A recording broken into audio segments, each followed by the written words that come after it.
Assalamualaikum warahmatullahi wabarakatuh.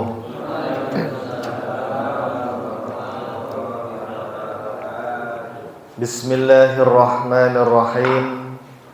Alhamdulillahi rabbil alamin. Wa bihi nasta'inu ala umurid dunya waddin. Wassalatu wassalamu ala ashrafil anbiya'i wal mursalin Sayyidina wa habibina wa syafi'ina wa maulana Muhammadin wa ala alihi wa ashabihi wa man ihtada bihadihi ila yaumiddin, amma ba'du. Subhanaka la ilma lana illa ma 'allamtana innaka antal alimul hakim. Allahumma anfa'na bima 'allamtana wa 'allimna ma yanfa'una wa zidna ilman nafi'a bi rahmatika ya arhamar rahimin. Amin. Baik hadirin jamaah, bapak-bapak yang dimuliakan Allah Subhanahu wa taala. Alhamdulillah, puji syukur kehadirat Allah Subhanahu wa taala malam hari ini seperti biasa, Kamis malam Jumat pekan kedua, kita duduk di majelis ilmu, belajar ilmu agama di tempat yang mulia ini. Mudah-mudahan Allah Subhanahu wa taala memberikan ridha dan rahmatnya kepada kita semua. Dan semoga semuanya yang hadir senantiasa dipundahkan segala urusan keluarganya oleh Allah Subhanahu wa taala, dilapangkan rezeki keluarganya oleh Allah Subhanahu wa taala, dikabulkan hajat-hajatnya oleh Allah Subhanahu wa taala, diselamatkan keluarganya fid dunya wal akhirah. Dan mudah-mudahan Allah Subhanahu wa taala menambahkan kepada kita, kepada keluarga kita, kepada anak keturunan, mudah-mudahan semuanya diberikan ilmu yang bermanfaat, ilmu yang barakah fid dunya wal akhirah. Amin amin amin ya rabbal alamin. Baik hadirin jamaah, bapak-bapak yang dimuliakan Allah Subhanahu wa taala. Bagaimana kabarnya, Pak? Alhamdulillah sehat ya. Alhamdulillah, semoga sehat selalu, panjang umur, istiqomah dalam ketaatan. Amin. Malam hari ini kita akan lanjut kajian tafsir Al-Quran, yaitu surah Al-Baqarah ayat 131 ya, 131. Udah dapat kertasnya ya? Sudah ya? Ya. Bagi yang enggak dapat ya sudah, menyimak saja, enggak apa-apa. Sebelum kita mulai, mari kita awali dengan surah Al-Fatihah untuk para ulama kita. Mudah-mudahan Allah Subhanahu wa taala memberikan keberkahan ilmu kepada kita melalui para ulama kita yang telah mengajarkan kita ilmu agama melalui kitab-kitab tafsirnya ya. Bismillahirrahmanirrahim. Ila hadratin Nabil Mustafa Muhammadin sallallahu alaihi wasallam wa alihi wa ashabihi wa azwajihi wa dzurriyyatihi, thumma ila jami'i ulama'il madzahibil arba'ah, wa nakhusu khususan ila ruh al-Imam Jalaluddin al-Mahalli wal Imam Jalaluddin as-Suyuti, ghafarallahu dzunubahum wa satara ayubahum, syai'un lillahi lahumul Fatihah. A'udzu billahi minasy syaithanir rajim. Bismillahirrahmanirrahim. Alhamdulillahi rabbil alamin. Ar-Rahmanir-Rahim. Maliki yaumiddin. Iyyaka na'budu wa iyyaka nasta'in. Ihdinas siratal mustaqim. Siratal ladzina an'amta 'alaihim ghairil maghdubi 'alaihim waladdallin. Amin. Ya, terima kasih. Baik, sebelum kita jelaskan ayat dari surah Al-Baqarah ayat 131, mari kita baca dulu Pak ya ayatnya. Hanya satu ayat ya, dan juga Pendek ayatnya ya, nggak panjang. Nanti jamaah ngikutin saya setelah ini ya. A'udzu billahi minasy syaithanir rajim. Ya, silakan. A'udzu billahi minasy syaithanir rajim. Bismillahirrahmanirrahim.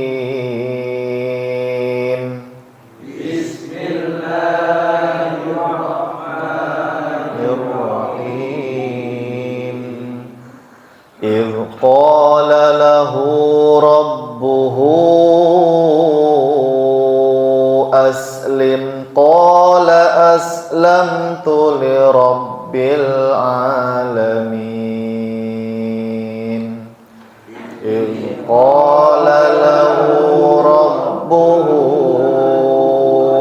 أسلم قال أسلمت لرب العالمين Shadaqallahul azim ya. Idh qala lahu rabbuhu, hu-nya panjang ya. Ya kan? Hu-nya itu dipanjangkan, Pak ya. Ya enggak? Ya, namanya mat silah qasirah apa tawilah? Tawilah ya. Mat silah tawilah. Panjangnya sampai 6 harokat. Idh qala lahu rabbuhu aslim qala aslamtu lirabbil alamin. Ya, gitu ya. Baik. Nah, tidak ada kesulitan ya dari segi bacaan. Ada muskilah, ada kesulitan? Tidak ada ya? Ya. Insyaallah semuanya bisa baca Quran ya. Amin. Baik, sekarang kita coba terjemahkan, baru nanti akan saya jelaskan tafsir berdasarkan penjelasan para ulama ahli tafsir kita ya. Silahkan disimak, itu yang kolom paling bawah ya. Bukan paling bawah ya, setelah ayat bawahnya itu ya. Yang saya pecah-pecah itu Pak ayatnya ya.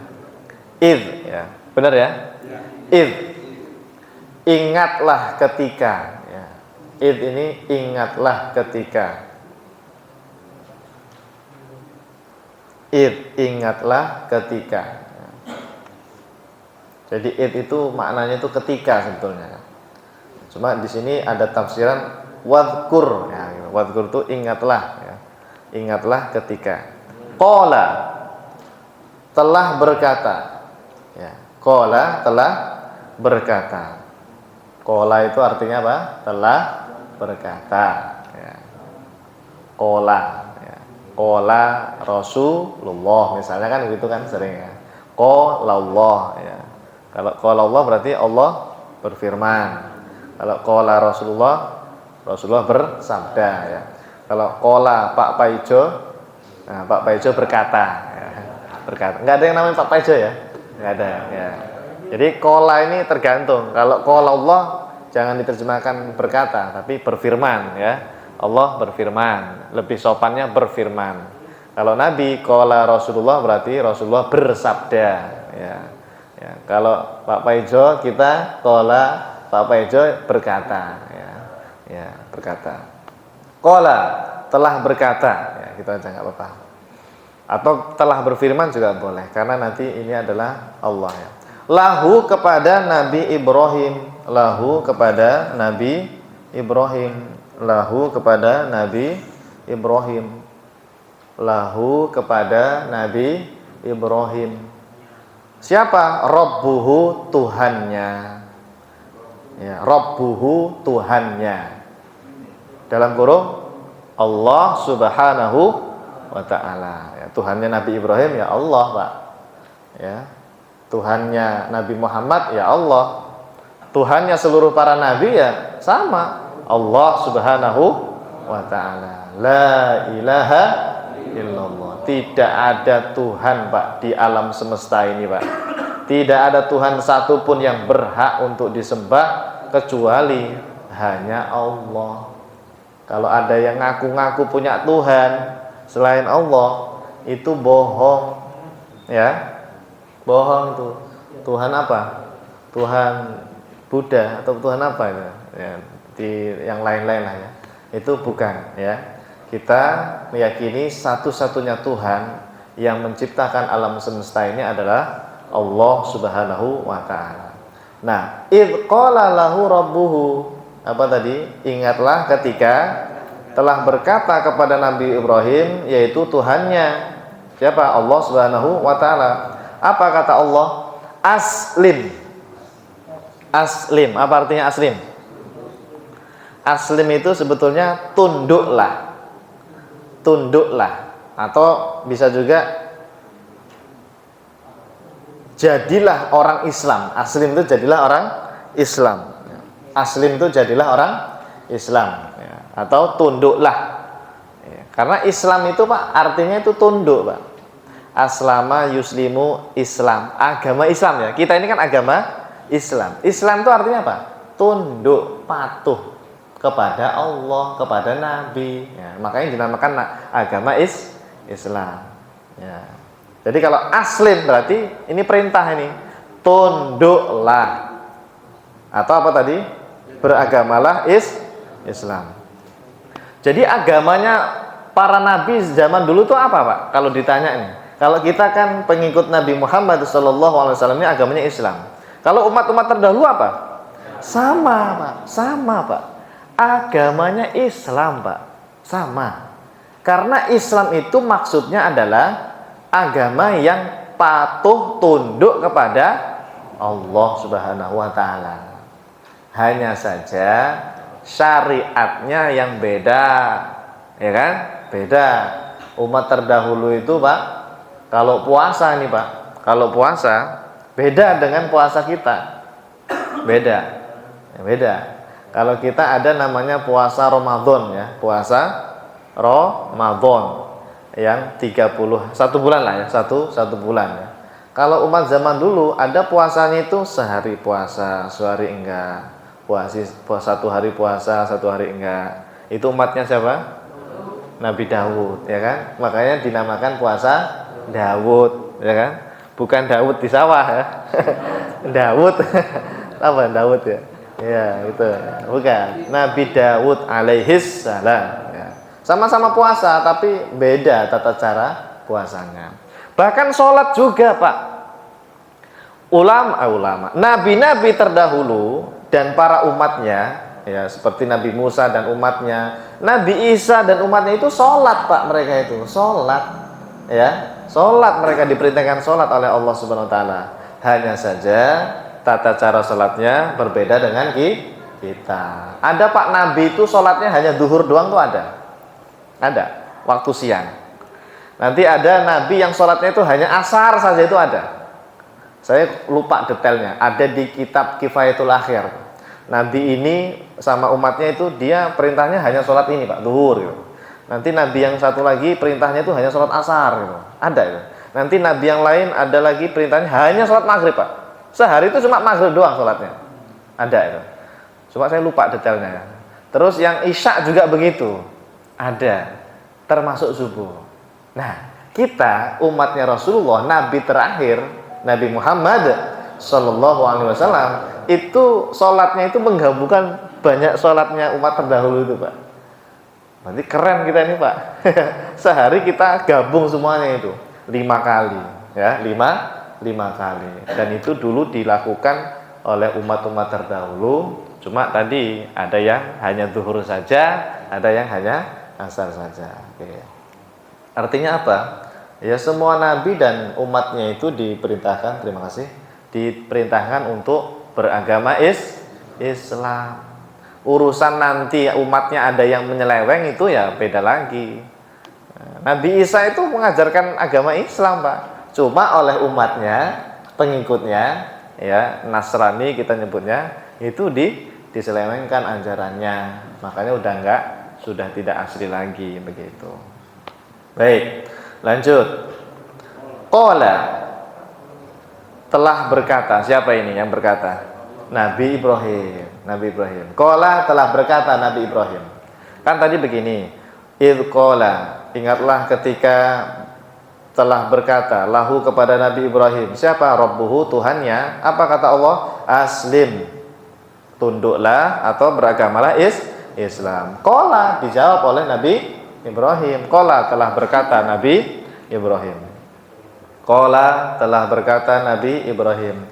Aslamtu, aku telah tunduk, aku telah beragama Islam. Aslamtu ya Allah. Aslamtu. Ya, aslamtu apa artinya? Saya sudah tunduk. Saya sudah beragama Islam. Saya taat kepadamu ya Allah. Aslamtu. Ya. Jadi kalau nanya orang, hal aslamta? Ya. Apakah kamu agamanya Islam? Ya. Naam, aslamtu, gitu Pak ya. Sekali-sekali ngomong Arab lah. Ya. Iya, bisanya cuma naam la. Ini lumayan lah ya. Ya. Ada bahasa Arab di masjid ini? Ada pelajaran bahasa Arab? Belum ya? Ya, nanti mudah-mudahan jamaah bisa diberi kesempatan untuk belajar bahasa Arab ya. Lumayan ya. Man anta gitu. Min aina anta, dari mana kamu ya? Ana min Tambun ya, gitu. Ana min apa? Wanasari, Taman Wisma Asri ya? Oh, Wanasari, Wisma Asri ya. Ya, gitu ya. Belajar bahasa Arab ya. Enak bahasa Arab. Aslam tuh apa tadi? Aku telah tunduk atau beragama Islam. Li Rabbi, kepada Tuhan. Li Rabbi, kepada Tuhan. Al-alamin, alam semesta. Li Rabbil alamin, kepada Tuhan alam semesta. Oke, titik. Li Rabbil alamin, aslamtu, aku telah tunduk li Rabbil alamin, kepada Tuhan alam semesta. Nah, ini Pak, ada yang menarik nih ya. Saya hanya akan menjelaskan lafaz terakhir ini Pak. Li Rabbil alamin. Di dalam Al-Qur'an itu Pak, banyak ayat yang Allah itu menyebutkan dirinya itu sebagai Rabbul alamin. Kita sholat aja kan baca Al-Fatihah itu. Ayat ke berapa? Pertama apa kedua itu? Ayat kedua ya. Kita bermadzhab Syafi'i, termasuk madzhab Hambali. Al-Fatihah itu ayat pertamanya Bismillahirrahmanirrahim Pak. Ayat pertama ya. Berarti ayat keduanya Alhamdulillahi Rabbil Alamin. Nah, itu ayat kedua Pak. Di Al-Fatihah itu jamaah, Allah menyebutkan dirinya sebagai Rabbil Alamin. Dan banyak itu, nggak hanya di surah Al-Fatihah. Apa terjemahannya biasanya apa? Rabbul Alamin, Tuhannya semesta alam. Kenapa kok Pak disebut Tuhannya alam semesta alam? Anda tahu nggak? Alamin itu apa artinya? Ya semesta alam tadi ya. Alam semesta. Tapi alam semesta itu apa? Nah, ini yang saya baca di tafsir-tafsir Pak. Ini banyak versinya ya. Ada yang mengatakan alamin ini Pak, lafaz alamin, Allah Rabbul Alamin, Allah itu Tuhannya alam semesta. Ada yang mengatakan alamin ini alam manusia, alam jin, alam malaikat, apalagi alam setan ya. Alam manusia, alam jin, alam malaikat ya, dan sebagainya. Itu baru berapa kita nyebutin Pak? Alam manusia, alam jin, alam malaikat. Setan tuh ya jin ya, sama aja ya. Setan tuh jin ya. Ya, kita alam kubur, alam barzah ya, alam akhirat udah 4. Ya. Baru 4 Pak ya yang kita sebutkan. Padahal kata Imam Ibnu Katsir, Allah Subhanahu wa taala menciptakan alam itu sampai 17.000 alam lebih. 17.000 bahkan sampai 18.000. Enggak ada yang tahu. Enggak ada yang tahu. Ini sebuah riwayat dari beberapa hadis yang menyampaikan kepada kita Allah itu menyebutkan atau menciptakan alam itu banyak sekali. Kita baru ngomongin alam dunia aja udah segede ini Pak ya. Alam dunia itu ya ini Pak, bumi beserta planet-planet yang lain, kemudian apa lagi? Matahari, bintang-bintang, langit pertama, sampai langit ketujuh, sampai ke atas terus. Itu baru alam dunia itu, Kak. Baru alam dunia. Lah ini kok ada 17.000 atau 18.000 dalam beberapa riwayat itu. Jadi alam ini luas sekali, Pak ya. Dan itu yang menciptakan siapa? Allah, Rabbul Alamin. Allah itu Tuhannya semesta alam itu loh, yang jumlahnya belasan ribu tadi, 17.000 apa 18.000 itu. Jadi Tuhan kita ini luar biasa, Pak ya. Menciptakan sebegitu luasnya alam semesta ini. Ya, ini menurut beberapa versi tafsiran, ya. Tapi ada tafsiran yang menarik buat dibahas, Pak. Yang pakai perspektif kita aja, yaitu manusia. Manusia itu nanti mengalami 4 alam. Satu, catat dulu. Namanya pertama alam ruh. Alam ruh, ya. Satu, alam ruh. Jadi ada 4 fase ya. Ini kita ngomonginnya alam dari segi manusia ya. Ya, kalau tadi kan dari segi semuanya makhluk lah. Ini dari segi manusia. Satu ada namanya alam ruh. Catat dulu, nanti saya jelaskan. Yang kedua namanya alam dunia, ya. Alam dunia. Yang ketiga alam barzakh. Alam barzakh. Barzakh, ya. Ya. Yang keempat alam akhirat. Nah, ini fase bagi manusia. Satu alam ruh, dua alam apa tadi? Dunia, tiga alam barzakh, 4 alam akhirat. Sudah dicatat? Nah, ini tafsiran yang menurut saya menarik untuk kita bahas, Pak. Kalau tadi kan versi yang lain ya, tafsiran versi lain bahwa alam itu jumlahnya sampai berapa? 17.000 sampai 18.000 kan. Ya. Kenapa? Alam? Ya, kubur itu barzah. Ya. Nanti kita jelaskan. Siap ya. Yang pertama apa tadi? Alam ruh. Alam ruh itu, Pak, alam pertama bagi manusia yang tidak mungkin manusia itu nggak lewat situ.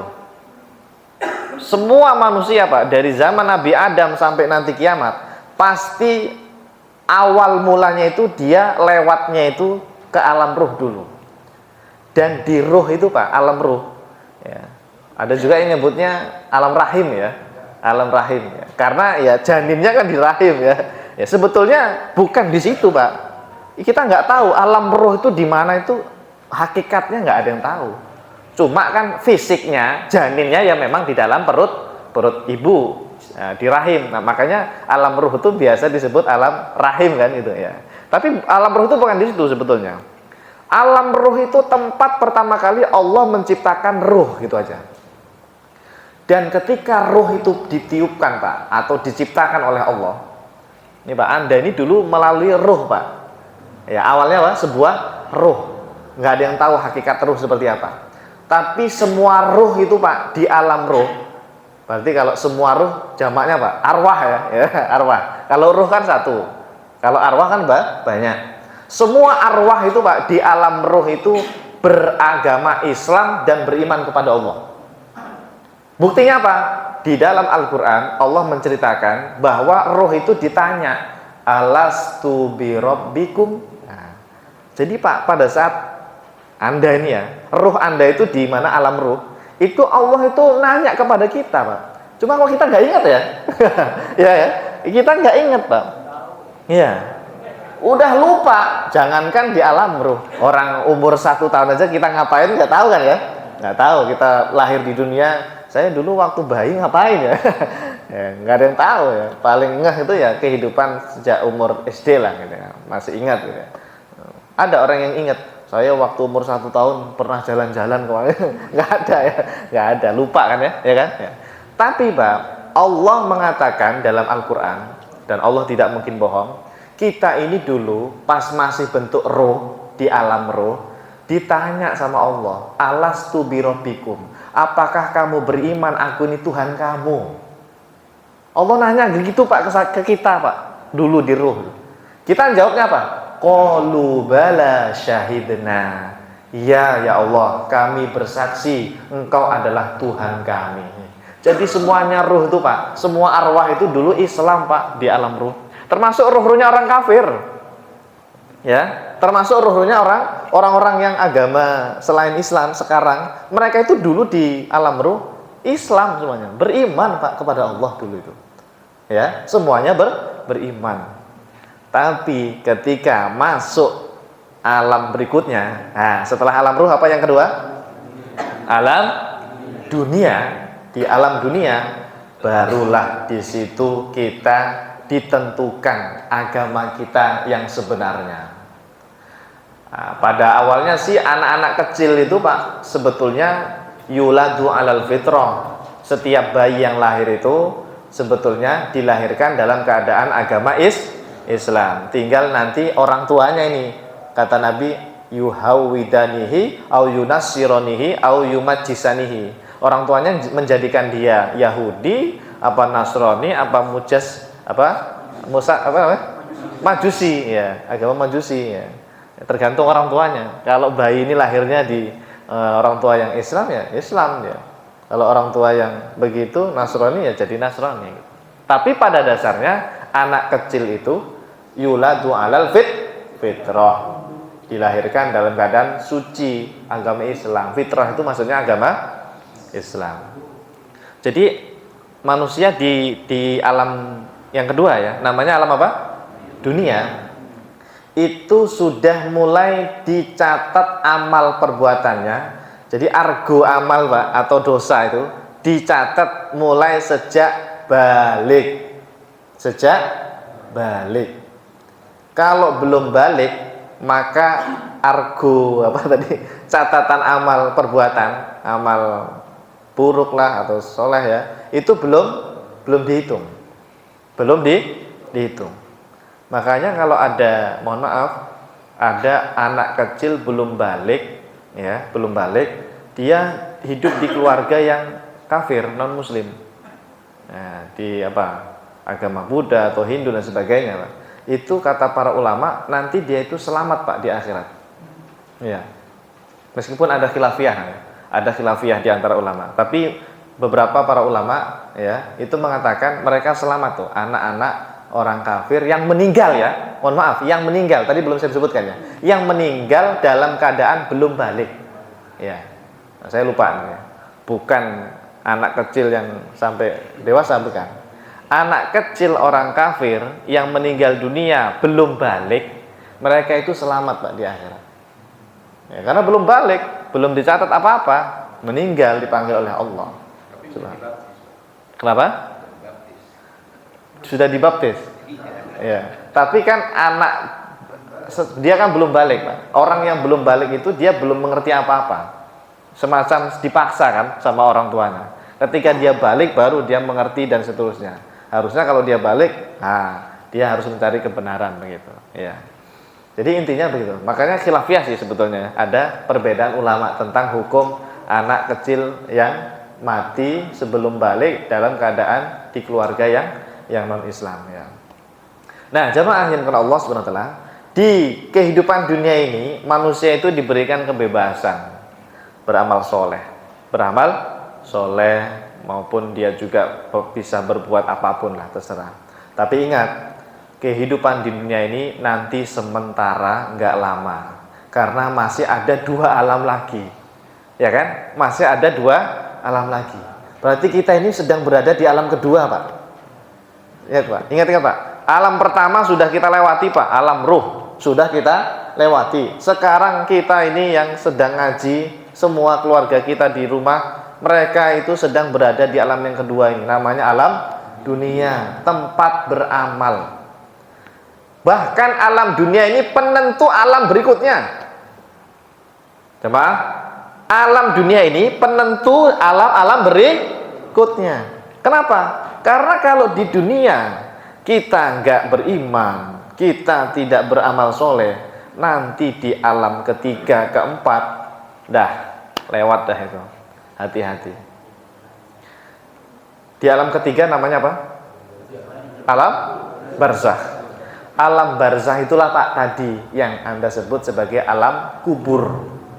Cuma alam kubur itu sebetulnya bukan di dalam kuburan, fisiknya aja yang di kuburan, fisiknya aja. Tapi alam barzah itu ada tempatnya beda lagi, bukan di dalam situ, bukan sebetulnya. Sama kayak tadi kita bilang alam ruh. Alam ruh janinnya memang di dalam tubuh ibu kita, tapi alam ruh itu sebetulnya bukan di situ, bukan. Ya, itu nyebut fisik saja. Ya, maka fase yang ketiga itu namanya alam barzah gitu aja. Alam barzah. Alam barzah ini jamaah, orang-orang yang sudah meninggal dunia itu, yang sekarang di dunia udah enggak, di ke akhirat pun belum, Pak. Ya, belum, mereka belum ke akhirat karena ke akhirat itu alam ke fase keempat kan, alam terakhir Pak, keempat nanti. Jadi orang yang meninggal dunia sekarang, saudara kita, orang tua kita, tetangga kita yang sudah dipanggil Allah itu, mereka nunggu di alam ketiga, namanya barzah. Barzah ini tempatnya sempit Pak, sampai Syekh Ali Jum'ah itu mengatakan dia itu saking sempitnya seperti ini Pak, seperti leher apa ini, gelas. Ini yang atas ini alam akhirat, bawahnya ini ada gelas lagi Pak. Jadi penghubung antara dua gelas kecil gitu. Sempit tempatnya di sana itu. Ya, tempatnya sempit, yang menemani hanya amal soleh kita. Dan di alam barzah, kalau orang yang dulu ketika di dunia dia tidak beriman, dia tidak beramal soleh, itu menyesalnya luar biasa, sampai pengen dihidupkan lagi. Ya Allah, balikkan lagi saya ke dunia ya Allah. Udah nggak bisa Pak, sudah nggak bisa, udah telat. Ya, kenapa dulu di dunia nggak rajin ngaji? Kenapa dulu di dunia nggak rajin sholat 5 waktu? Kenapa dulu di dunia kamu nggak mau beriman kepada Allah dan Rasulnya? Dan seterusnya. Wah, udah nggak bisa balik lagi. Menyesalnya itu seperti apa itu, ya. Apalagi sudah di alam barzah, itu penentu nanti, penentu di alam berikutnya, ya. Namanya apa? Alam barzah. Dan alam barzah ini Pak tergantung orangnya ya. Kalau misalnya Fir'aun Pak, Fir'aun itu sudah meninggal berapa ribu tahun yang lalu? Ada yang mengatakan 4.000 tahun yang lalu ya.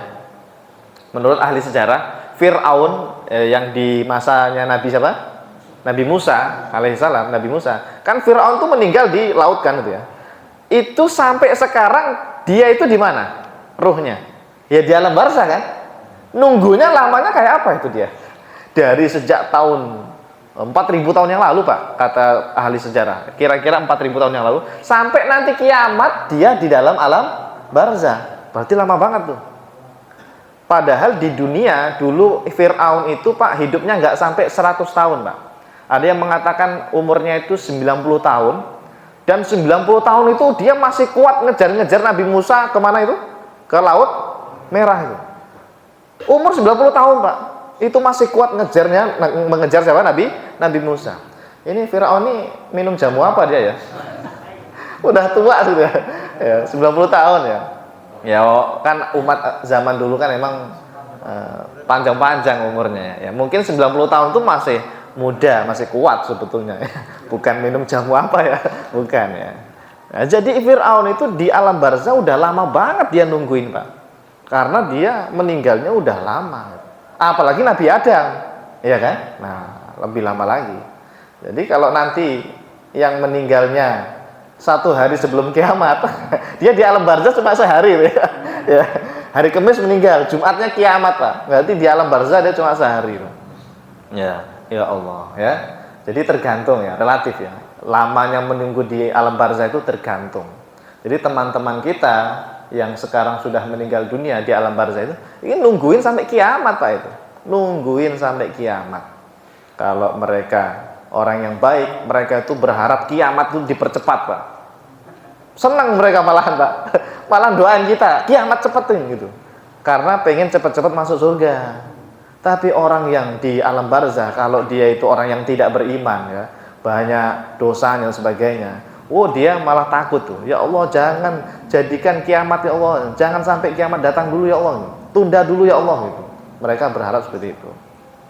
Nah, singkat cerita, anggap saja setelah alam barzah, kiamat kan ya, kiamat ya. maka di situ setelah seluruh manusia atau makhluk hancur Pak ya, langit bumi 7 lapis langit itu hancur semuanya nanti Pak, kiamat. Baru setelah itu nanti dibangkitkan masuk alam terakhir, namanya alam akhirat, alam abadi selama-lamanya ya, alam abadi selama-lamanya. Di situ nanti dibangkitkan, dihisab ya, kemudian dihitung amalnya lah dan seterusnya. Mudah-mudahan semuanya nanti selamat ya, amin.